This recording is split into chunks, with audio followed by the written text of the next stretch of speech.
Good morning or afternoon, depending on where you are. I believe that I am now live, so I'm going to get right into it.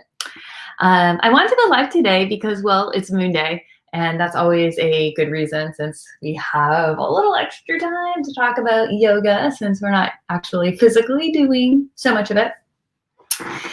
And I thought that an interesting topic might be, because I've mentioned this in a couple of my classes lately, why I'm taking a break from the opening mantra.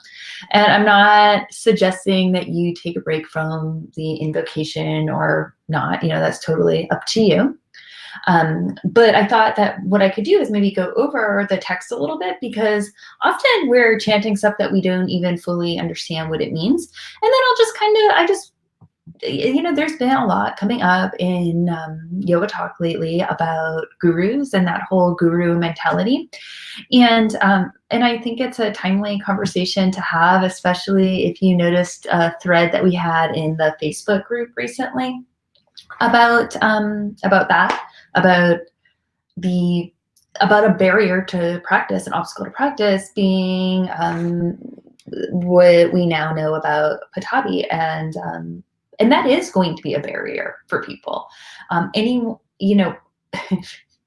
going to be a barrier for a lot of people for some pretty obvious reasons, but also something to consider if you're a teacher or if you're not a teacher is anyone working with trauma and how particularly difficult that will be for people who are working through some type of trauma. So anyhow, let's look at the opening mantra. And I'm wondering actually if I can just show it to you guys. I'm not positive how to do that though here. So I probably will mess it up if I try to do that.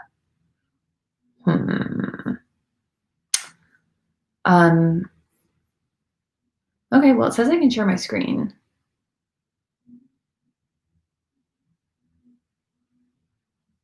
I'm gonna try to share my screen. Okay, I can't do it. Never mind. Well, can I? Yeah, I don't think it's going to work. It'll be too annoying. I'll try it for next time. All right, so I'm not going to share my screen because I'm afraid I'm going to lose the broadcast. I'm going to look at the invocation. The opening invocation is broken into two different parts. So and if you've noticed, that's why it sounds different. The Shita Swatma Ababode, Nishre I say Jungali Kaya Mane, Sam Sara Hala Hala Moha Shantiye. That comes from the Yoga Taravali. And that is a text. I actually think I have a copy of it right around here somewhere. And the whole thing's kind of chanted like a limerick. Here it is. It's the Yoga Taravali. It is, it translates to like the river of sound. And the whole thing's kind of chanted like how I just said, like it's kind of sing-songy. And that's the way we do the first half of the invocation. Second half is a classical chant. It sounds different. The Abahu Purushakaram Shankachakrasi Darinam. So this basically translates to the first part is I bow to the lotus feet of the guru. So that's a plural guru. So you're not bowing to the lotus feet of any one guru in particular. It is gurus. And so you're paying homage to all the gurus of the lineage. So this is not a chant to Patabi or any one guru in particular. It's all the gurus, including the guru in you, your own inner guru. And I think that's super important to point out. And then, all these gurus who awaken insight and happiness into us and the pure being, the absorption of joy, the samsara hala hala. Now that is, hala hala is kind of what comes up once you're into the yoga practice. The seated practice actually gets you grounded, but then a lot of stuff stirs up.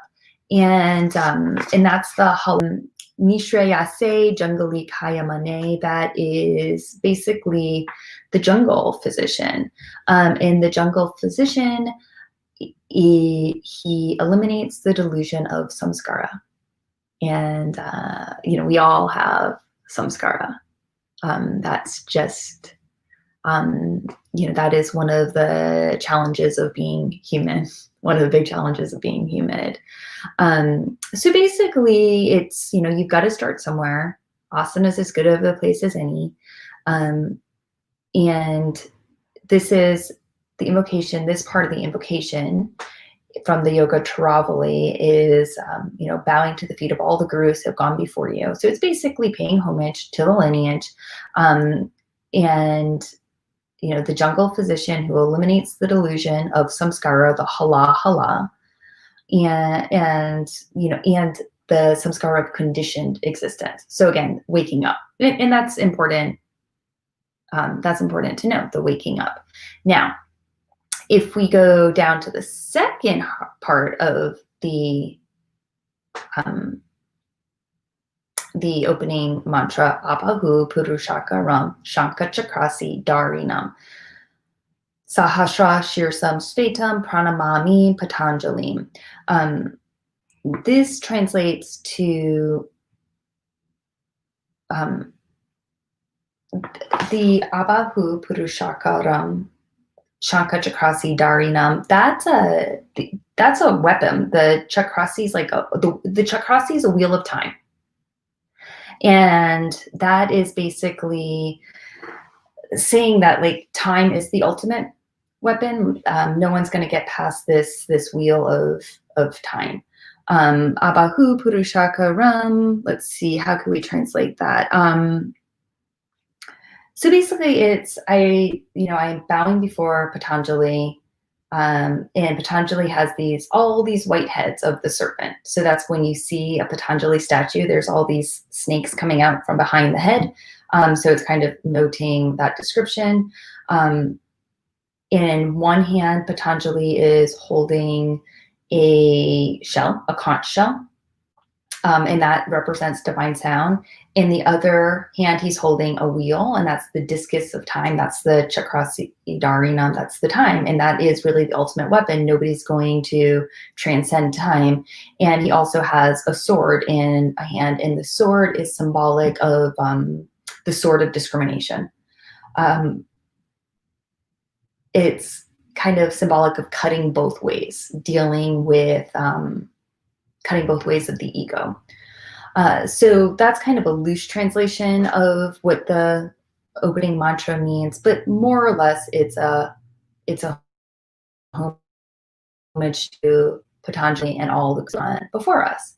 And so that's a nice, that is a nice way to start a practice. But I think right now, and again, like it could even be the guru in yourself. And I think that is important to note. And also when we're talking about bowing to the feet of the gurus, if you've ever seen those images from India of the feet statues, or if you've been to India and you notice those, and often one of the feet will have red paint on it, not painted, but like the paint powder, and the other will have white. And that is symbolic of one foot being firmly grounded in the present, but then the other foot being, not firmly grounded in the present, like in the spiritual realm, really. So the one foot would be in here in this realm where we all are, and the other foot would be in the spiritual realm.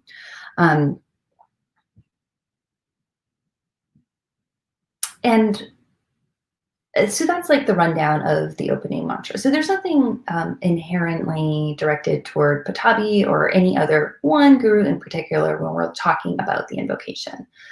But, and feel free if you have any questions to ask them in here. But I think right now with everything that's coming up with gurus, and I think we're starting to kind of wake up to the disillusion of the guru mentality, or the delusion of it. And that's a good thing. That's what practice is really all about. It's this continual practice of waking up. And like typically guru traditionally has kind of been taught to be at the center of the heart. But when we start to really take that mentality, we dehumanize our teachers.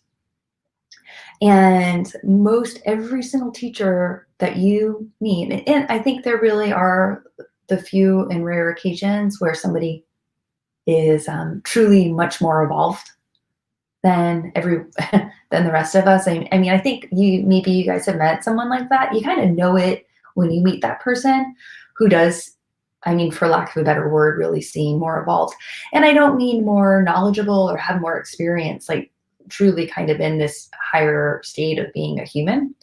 Um, but most of the time, most of the teachers that we meet are really, they're much more human. They're you. They're just like you, really, but just a couple of years ahead of you. But we put in our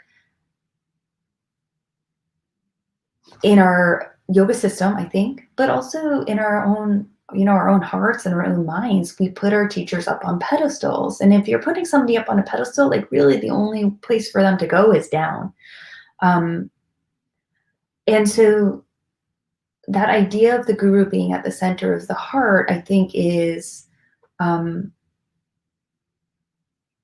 that is maybe morphing and changing and probably overdue for a change, because really you're at the center of your practice. Your practice is really about you. And so for me personally, this is what I've learned over time. Like I've had a lot of teachers, and most all of them I still consider to be a teacher, and I still, keep in touch with in some way, shape, or form. But what I've learned now after nearly 20 years of practice, and I mean, I'm getting really close to that many years of teaching also, is that disillusionment with your teacher is part of the process. And it took me a long time to accept that. And even to really realize that that was part of the process. Like I'm just now actually starting to realize it. How about I say that? It's not even that it took me a long time to realize it. It's just that now I'm realizing that that is part of the process. So the first time I was disillusioned by a teacher, I was pretty young, but pretty serious about my yoga practice. I'd already started practicing Mysore. I was serious about it. And this teacher just really kind of disappointed me. But I just kind of decided I thought he was a bit of an ass, and I let it go. Like that was it. I wasn't profoundly affected by it or anything. I was just kind of like, oh, he's kind of a jerk. Whatever. Second time I was disillusioned by a teacher, it really kind of felt like from underneath me. I had a lot of respect for this teacher. I knew that this teacher was a really exceptionally good teacher, but I didn't like the way, I mean, honestly, it kind of had started to feel like the teacher was cared too much about making money. And I know that wasn't entirely true, because this teacher also cared very, very, very much about helping the student develop, but maybe it was just a bad phase. And I also watched this teacher and some student-teacher relationships, which I now understand was maybe the right thing to do. But at the time, it really rattled me. Like I talked to my therapist about this. I talked to my meditation teacher about this. Like I really didn't understand, because I was well enough into my career as a teacher at this point that I really held the role of teacher as something super serious. Like this is something that you want to take great care of, because people are relying on you and you're influencing people. And, as a teacher, you might have, you might decide, like, I hate to say decide, but you might really kind of help a student decide whether or not they even want to pursue yoga. Like, it's just something that I think is sacred. And what I saw this teacher doing was not treating teaching as something sacred. And it just rattled me. And it was really, really upsetting. This was several years ago. And I'm okay with it now, but it took a long time to get over it. I had to really process it and talk about it a lot. And then the most recent time I was disillusioned by a teacher, it was sad, not nearly as big of a deal, because at this point I realize, haven't we all been disillusioned by a teacher? Like, comment if you have been. Obviously, don't give me any specifics, but I think it's pretty hard to be on this path for any amount of time and not have disillusionment with the teacher. It is part of the process, as best I can tell. It's going to happen, you know, because teachers are humans. And as soon as we start acting like they're not, you're more likely to be disillusioned. A teacher really is just you, but with 5, 10, 20 years more experience ahead of you. It's not really that much different. And I have a lot more to say about this, and maybe we can have a different discussion about it some other time, but I was trying to make this more about the invocation. So hopefully you have a little bit of a better, good, I'm glad you can relate, you guys, thanks. So I hope you have a little bit better understanding about the invocation. Now, one of the nicest things I think about the invocation is that it really kind of sets the tone for the practice. But the thing is, there's so many other chants. So what I could do is I can list these chants here in the chat so you guys can look them up. But some of them that are really kind of dedicated to the start of something would be Sahana Bhavatu. You've probably heard that one before. Sahana Bhavatu, Sahana Bunatu, Saha Viryam Kara Bahai Tejasvi Navati Tamastu Mavid Vishavahai Om Shanti Shanti Shanti. So that one is kind of dedicated to the student-teacher relationship. Not so much bowing to the feet of a guru, but dedicated to the student-teacher relationship. Together, may we both be protected. Together, may we both be nourished. Together, may we both work with great energy. Together, may we be brilliant and effective. And I kind of like this because I think that ultimately, that type of synergy is what makes a good student-teacher relationship. Like that's what makes a healthy relationship. As soon as, you know, together, every single one of those lines started with together. And I think that in contrast to bowing to the feet of your guru, this idea of it being more synergy, whatever that word is, the more of a collaboration, and knowing that you as the student have an equal part of this. Because I think that, you know, as soon as you start giving your power away to the teacher, like that's your power. You want it. You want that power for your own practice. You want that power for your own evolution and your own transformation. And so you don't want to give your power away. You don't want to be bowing down to the feet of a guru. Like that doesn't mean you don't have to show them respect. There's lots of ways to show respect without kissing somebody's feet. And so I really like this one because it does mean together. One I like is the invocation to Ganesha. If you're in my Ashtanga Central group, we do that one often together. And so that one, I won't chant it because I need to warm up my voice, but I'll put it in the comments. So the chanting is, it translates to, so it's to Ganesha, you know, Ganesha, right? And it translates to the leader of all the hosts, the wisest of the wise, the sage of the sages, the treasures beyond measure, the king of brilliance, the leader of chanter prayers, come with blessings, listen to our prayers, have a seat in our sacred space. I think that one's kind of nice. And then another one that I really like is Shano Mitra, Shambarunaha. Maybe we could do another live stream where we do some chanting and I can figure out the screen sharing on this so that you could see it and we could do it together. But this one is basically, again, I mean, it's basically another chant that you would do at the beginning of the start of something new. So that could be the start of a practice. And so I think that in this one, the one that I'm just, the Shanno Mitra one, it's kind of about protecting speaking the truth, which is a nice concept, right? Protecting the chanter, who would kind of be the teacher, and protecting myself. So like, may I protect the teacher? May I protect myself? May I be truthful? And I think that's a really nice one too. So these are all different alternatives. I'll write them in the comments so that you can look them up, and we could definitely chant them together sometime, but I think it would be better if I figured out how to share the screen on that first. Does anyone have anything else that they want to put in the comments before we end this little live stream? Thanks for bearing with me. I wasn't super well organized for this. and I kind of got on a little late, and I didn't have my thoughts totally organized. It's been a super busy week, but because it was a moon day, I thought it would be a nice time to pop in here. And I think it's it's an important conversation. It's a good conversation, and keep thinking about that. Like, keep thinking about your relationships to your teachers, how you maybe humanize them or don't humanize them, and how you can kind of change that narrative so that you have a lot of that power while still being respectful. I'm a teacher. I like to feel respected, and I certainly want to teach treat my teachers with respect also. But that's definitely a different thing than giving your power away. So hopefully it can always be that together.